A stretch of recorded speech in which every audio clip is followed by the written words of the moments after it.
Bonjour, et aujourd'hui je suis très heureuse d'être chez Thérèse. Bonjour Thérèse. Bonjour Grace. Merci beaucoup d'avoir accepté mon invitation. Je suis très heureuse parce que ça fait un moment que je voulais l'interviewer. Je voulais vraiment connaître Thérèse parce que son histoire m'a inspirée. Elle a vraiment vécu des choses extraordinaires, donc elle va nous tout raconter. Donc tout d'abord, je laisse Thérèse se présenter. Voilà, donc je m'appelle Thérèse Lien, mon nom chinois c'est Yuan Cheng'an, Yuan Jing'an en cantonais. Et en fait mon père est de Shanghai et ma mère de Canton. Mais j'ai vécu en fait quand j'étais née je parlais cantonais et mon père parlait un cantonais shanghaïais et j'ai commencé en fait par une éducation française. Donc aujourd'hui je parle français, donc j'ai pas beaucoup de mérite. Et ma maman m'apprenait du chinois quand je rentrais de l'école. Voilà, donc ce qui fait que mon chinois est pas terrible. J'ai fait toutes mes études donc d'abord dans le privé au couvent des oiseaux, ensuite chez les missionnaires, donc parce que mon père et mon grand-père avaient reçu une éducation de jésuite à Shanghai. Et je m'appelle Thérèse, non pas parce que c'est un prénom qu'on m'a donné, mais parce que j'ai été baptisée et que donc toute ma famille est très respectée dans la communauté catholique. Aux missions étrangères, par exemple, ici au Dubac. D'accord. Et voilà. Et puis, donc, j'ai fait des études d'architecture en France. Et 2 ans avant mon diplôme, j'ai eu la chance de connaître le MIT, de découvrir le Media Lab, qui est un laboratoire, un département, un laboratoire dans le département d'architecture du MIT où il y a la convergence entre l'art, l'architecture et les nouvelles technologies. Et donc ce que vous voyez aujourd'hui dans déjà vulgariser le VR, tout ce qui est réalité augmentée, on le faisait en laboratoire il y a 30 ans. Voilà, exactement.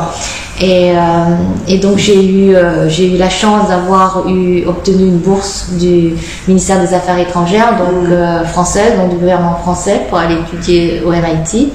Et la deuxième année, en fait, le MIT m'a fait un tuition waiver parce que en fait, je concevais pour ma thèse un progiciel qui a été complètement financé par l'industrie de la construction américaine. D'accord. Donc ils m'ont donné tout l'argent qu'il fallait pour que je développe ce progiciel, que j'en fasse le marketing. Et donc j'étais embauchée aussi comme chercheur, research associate au MIT. D'accord. Donc j'ai commencé ma carrière professionnelle aux États-Unis. Aux États-Unis, d'accord. Et ensuite j'ai travaillé aussi à World Bank à Washington DC, où j'ai conçu aussi un autre logiciel sur la base d'AutoCAD pour gérer l'optimisation de tout ce qui est le dessin des égouts en Inde. Donc j'ai travaillé dans ce département-là. Donc j'ai eu la chance de démarrer les opérations opérationnelles d'une start-up de la Silicon Valley. En 95, on a fait l'IPO très rapidement. Donc en fait j'ai fait 4 start-up, 2 américaines, 2 françaises essentiellement. Et à un certain moment je me suis dit je vais revenir aux sources.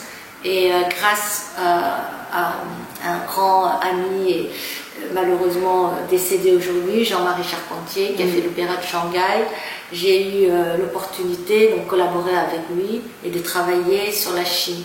Donc depuis en fait 2005, disons que je me suis dit que mon focus est plus vers l'Asie et plus trop vers l'Ouest. Donc je suis partie vivre entre Shanghai et Paris.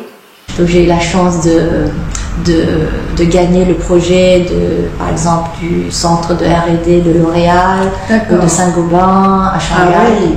Et donc on a travaillé aussi pour des grandes enseignes comme Huawei. On a fait un grand bâtiment pour leur campus à Tianjin, enfin de nombreux autres projets. Question par rapport justement à ton contexte culturel. En fait, tu as 3 cultures en toi. Oui, tu as une culture américaine, tu as une culture française, européenne, tu as une culture asiatique. Oui, c'est ça. Donc c'est une richesse. Comment tu vois ça?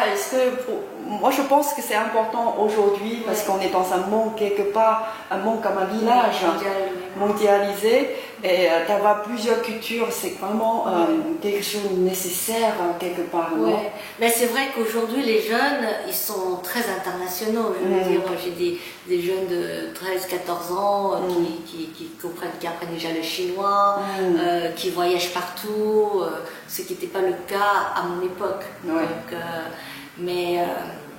mais c'est vrai que j'ai aussi, au cours d'une conférence de Tech Conference, qui est très connue donc aux États-Unis et dans le monde anglo-saxon, où j'ai pu parler très rapidement de mes 3 cultures, de mes 3 vies, donc justement française, américaine et chinoise. J'ai beaucoup d'admiration pour l'architecte Jean-Marie Charpentier, parce qu'à l'époque, il était vraiment le seul architecte français à construire en Chine.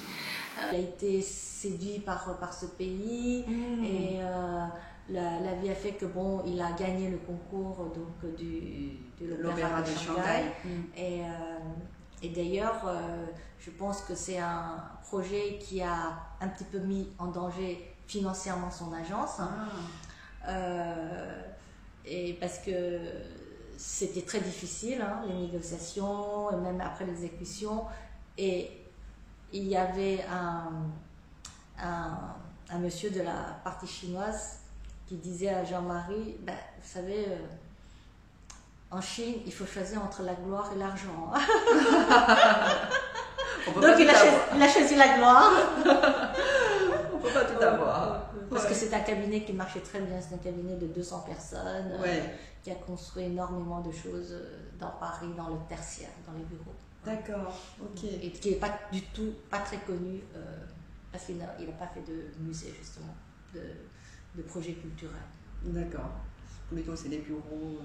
Oui, mais c'est de très belles rénovations de l'ancien siège social de Areva, rue Lafayette, le siège d'Alcatel, rue La Boétie, qui est aujourd'hui le siège de Sanofi, de rénovation de l'imprimerie nationale, qui est aujourd'hui le siège du ministère des Affaires étrangères. Donc, il est très connu dans le monde du business. D'accord. De la construction. Oui. Alors, sur ces projets en Chine, est-ce que tu peux nous raconter un petit peu, peut-être il y a des obstacles, il y a des difficultés en termes culturels? Il y a un obstacle certain, c'est que quand même, c'est comme en France, hein, le monde de la construction est extrêmement protégé. Donc en fait, des sociétés, et je crois qu'à un moment, il a voulu faire travailler la société de construction Eiffage, oui, mais c'était très difficile, pour ne pas dire impossible. Donc c'est pour ça que Eiffage s'est retiré aussi de la Chine à l'époque. Donc c'est ce qui est normal, c'est un domaine spécifique. D'ailleurs en France, on ne voit pas trop non plus de sociétés de construction étrangères. Mais le fait que lui, il a gagné le projet. Il a gagné le projet de, par exemple, l'Opéra de Shanghai. Ça prouve qu'il a quand même la capacité de s'adapter aux Chinois. Oui, bien sûr. On avait une agence sur place. Oui. Ah oui, on avait une agence sur place, donc c'était un peu plutôt chinois. Oui, bien sûr, il fallait négocier avec les municipalités. Il y a beaucoup de paperasserie, beaucoup de choses qui ont été signées. Est-ce qu'il n'y a pas eu un moment où il dit moi je comprends rien, je ne sais pas comment travailler avec les Chinois, pourquoi ils réagissent comme ça? Est-ce qu'il y a des moments oui, mais il y a toujours, donc il sait très bien se faire entourer, Jean-Marie Charpentier, donc il y a toujours des personnes qui sont là pour faire la médiation et pour arrondir les choses. Oui. Donc, alors moi, je trouve que c'est bien passé. D'accord. La notion de face est très importante. Oui, c'est ça. En Chine. Alors, comment tu vois ça et qu'est-ce qu'il faut faire pour bien gérer cette notion, parce que c'est assez abstrait pour les Français, hein. Ça n'a rien à voir, parce que dans la culture française, ça n'existe pas cette notion. Oui, puis la culture occidentale en général, par exemple, que ce soit les Américains qui sont... voilà, donc... mais je crois qu'aujourd'hui, comme beaucoup d'Occidentaux veulent faire du business avec la Chine, et il y a de plus en plus de personnes comme toi ou comme moi qui connaissent un peu et qui conseillent ces structures. Je pense que ça commence à venir. Ceci étant, je ne sais pas si tu as entendu parler du scandale qu'il y avait il y a quelques mois ou un an de la pub de Dolce Gabbana. Ah oui. Voilà, donc Dolce Gabbana et puis d'autres marques. Des marques de luxe en plus. Connues, qui font des bêtises. Une anecdote marrante parce que j'ai donc l'ancien directeur de mon école qui est un prêtre missionnaire. Lui, c'est un monsieur absolument extraordinaire, monsieur le père Paul Richard, il était à 16 ans, il est parti du Jura pour être missionnaire dans le Tibet. Et donc il a appris le chinois et il me racontait qu'il était le premier à vendre des produits L'Oréal aux Chinoises parce que c'était la seule personne qui parlait chinois à l'époque, il y a très très longtemps. Les Français sont quand même un des premiers peuples à vouloir avoir la curiosité et le courage d'aller quand même dans un pays tellement lointain, avec des cultures, malgré tout, très différentes.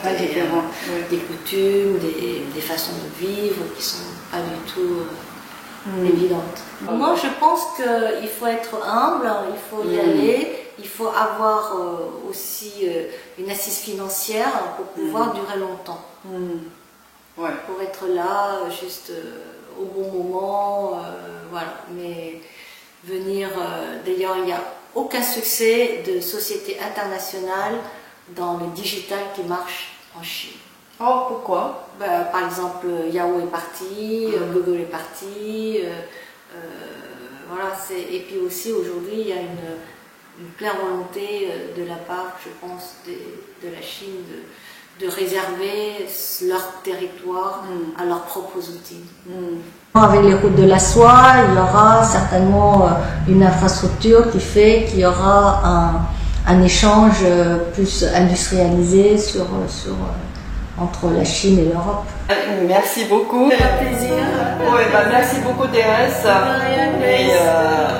Voilà, donc merci d'avoir regardé la vidéo et je vous dis à très bientôt.